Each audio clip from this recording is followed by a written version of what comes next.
Good morning बच्चों। तो आज हम कर रहे हैं अपनी डायरेक्टरेट ऑफ एजुकेशन की worksheet number 36 subject science class 9।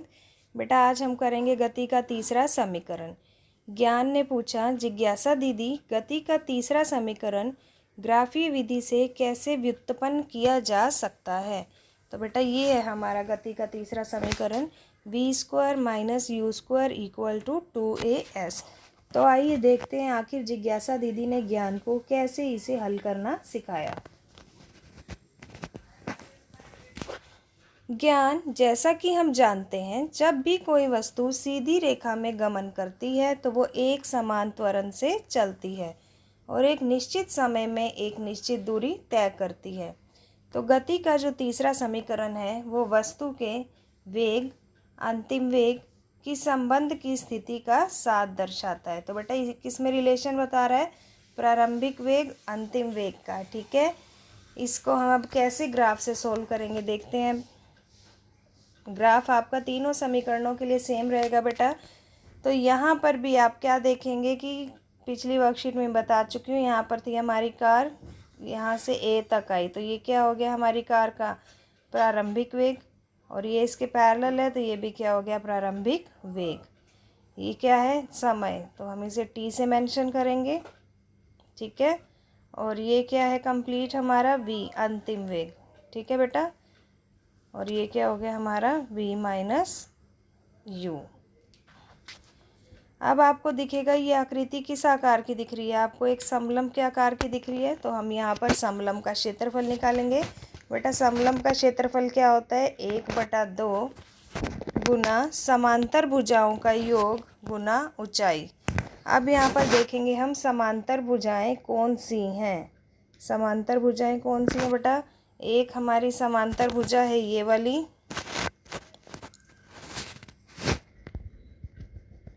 किसके समांतर है? BC के। तो OA जो है वो किसके समांतर है? BC। तो हम OA और BC का क्या कर देंगे? योग। और इसकी बेटा ऊंचाई क्या रहेगी यहाँ पर? ये OC क्या रहेगी ऊंचाई, और वो क्या है? T। तो अब हम यहाँ पर मान रखेंगे S बराबर में, S का मतलब क्षेत्रफल, क्षेत्रफल क्या है? समांतर भुजाओं का योग OA + BC गुना में ऊंचाई और 1/2। OA कितना है बेटा? हमारा प्रारंभिक वेग है u, BC क्या है? अंतिम वेग, और OC क्या है? T। इसकी वैल्यू जैसे ही आप इस इक्वेशन में पुट करेंगे तो यहाँ पर आपके पास ये आ जाएगा।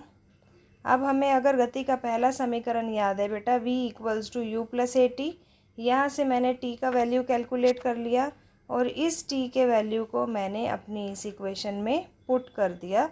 तो मेरा क्या आ गया? ये गति का तीसरा समीकरण, v² - u² = 2as। First question, अब एक उदाहरण देख लेते हैं हम। 12 मीटर प्रति सेकंड के वेग से चलती हुई कार पर ब्रेक लगाए जाने पर 6 मीटर प्रति सेकंड स्क्वायर के त्वरण से रुक जाती है। तो बेटा उसका प्रारंभिक वेग u कितना है यहाँ पर? 12। ब्रेक लगाने पर वो रुक गई तो अंतिम वेग v कितना होगा? 0। कितने टाइम में रुकी है वो? 2 सेकंड में। त्वरण बेटा ब्रेक लगाया तो वो विपरीत दिशा में रुकी ना, तो यानी कि त्वरण माइनस मिलेंगे आप, -6।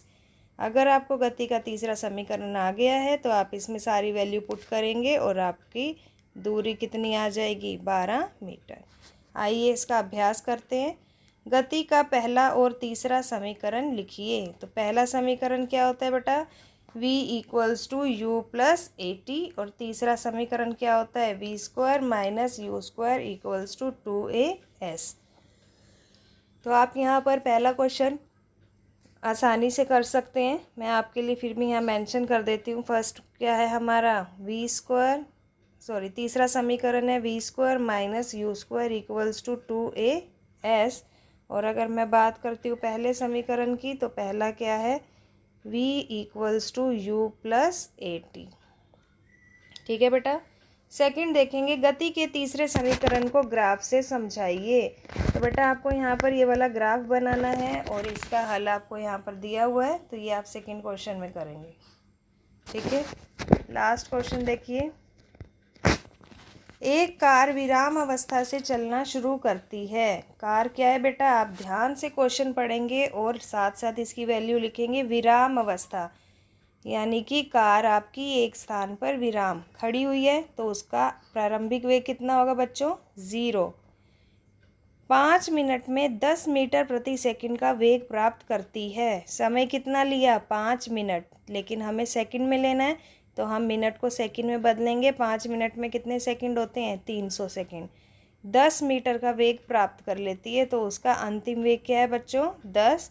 हमें यहाँ पर त्वरण और कार के द्वारा तय की गई दूरी निकालनी है। तो आइए इसको हम देखते हैं कैसे निकालेंगे कार के द्वारा तय की गई दूरी। तो बेटा हमारे को यहाँ पर क्वेश्चन दिया हुआ है। अब हमें क्या निकालना है, यहाँ पर हमारी जो गाड़ी है वो शुरू में क्या है, विराम अवस्था में, तो u क्या हो गया हमारा, 0। फिर उसने 10 मीटर प्रति सेकंड की स्पीड ले ली, यानी कि अंतिम वेग कितना है, 10। समय था बेटा 5 मिनट, उसको मैंने सेकंड में बदल दिया। मुझे निकालना क्या है, इसका त्वरण और दूरी। तो हम गति का पहला समीकरण लगाएंगे बेटा। पहला समीकरण जो है वो क्या कहता है हमें, a बराबर में v minus you upon T. a आपको दिया हुआ है, a निकालना है, v 10 है, u 0 है और टाइम 300 सेकेंड। तो यहाँ से हमारा क्या निकल आया, एक्सेलरेशन या त्वरण। दूसरी चीज़ उन्होंने बेटा हमें बोली है दूरी निकालने के लिए, तो अब हम यहाँ पर दूरी निकालेंगे।